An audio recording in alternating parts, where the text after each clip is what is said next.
চিংড়ি মাছ গেছে সেই সেই ঠান্ডা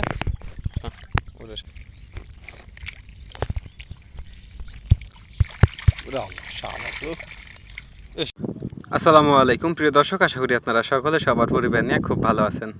আজকে আমরা চলে যাচ্ছি চায়না রিং জালে মাছ ধরার জন্য। আর একটু আগে আমরা একটি খবর পেয়েছি যে আমাদের চায়না রিং জালের ভিতরে নাকি সান্ডা আটকা পড়েছে। আসলে আমরা গিয়ে দেখবো যে সেখানে সান্ডা নাকি অন্য কিছু। ভিডিওটি সম্পূর্ণ দেখবেন, আশা করি খুব ভালো লাগবে। যারা আমাদের চ্যানেলে নতুন দর্শক অবশ্যই আমাদের চ্যানেলটিকে সাবস্ক্রাইব করে রাখবেন, এবং যারা ফেসবুক পেজ থেকে দেখছেন অবশ্যই আমাদের পেজটিকে ফলো দিয়ে রাখবেন নিত্য নতুন মাছ ধরা ভিডিও পাওয়ার জন্য। তো দর্শক, ফাইনালি আমরা জালের কাছে চলে এসেছি, এখন জালটা উস্কাবো। তা আমরা জালটা উঠিয়ে দেখবো যে জালের ভিতরে কি কি মাছ আছে। দর্শক দেখুন কত বড় সাইজের একটি গুই সাপ, আসলে একদম দেখতে কিন্তু অবিকল সান্ডার মতোই। আসলে কত বড় সাইজের একটি গুই সাপ। আমাদের জালের ভিতরে যে মাছগুলো পড়েছে, আসলে এই মাছগুলো মনে হয় এই গুই সাপটা সব খেয়ে ফেলছে।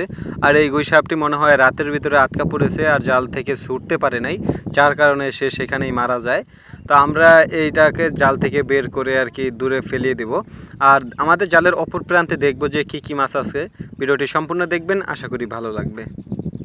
ছিল মাছ খাইতো আমার থেকে লাগে জালের ভিতরে। জালের ভিতরে ঢুকলি মারা যায়, এই জন্য এটাকে আমরা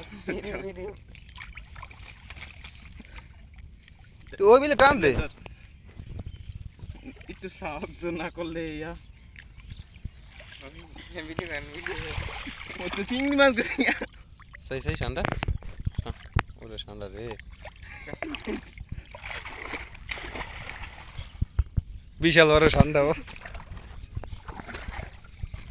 ডরে মাছ ঘর আনি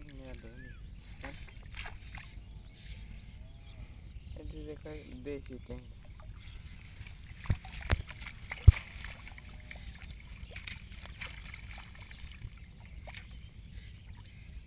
থাকবে কথা ওটা ফিরিয়ে লেগেছে।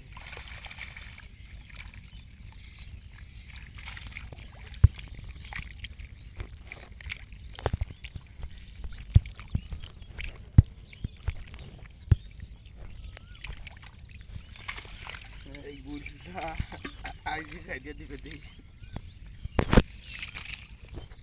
ফেসবুকে দিয়ে ইউটিউবে ঢুকলে টিকটকে ডায় না আমাদের লোক কি দিয়ে আল্লাহ ভরসা, দেখে এই অপর প্রান্তে কি অন্য কোনো সান্ডা আছে কিনা। আল্লাহ ডিজিটাল বাংলাদেশ।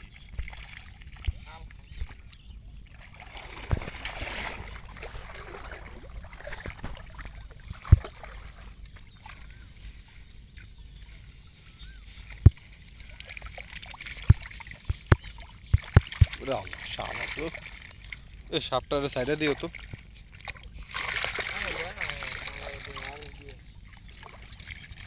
নতুন পাতিলে তো মাছ এটি এতে নিয়ে নদীর সাইডে দিয়ে মেতে নামতে কষ্ট দিচ্ছে।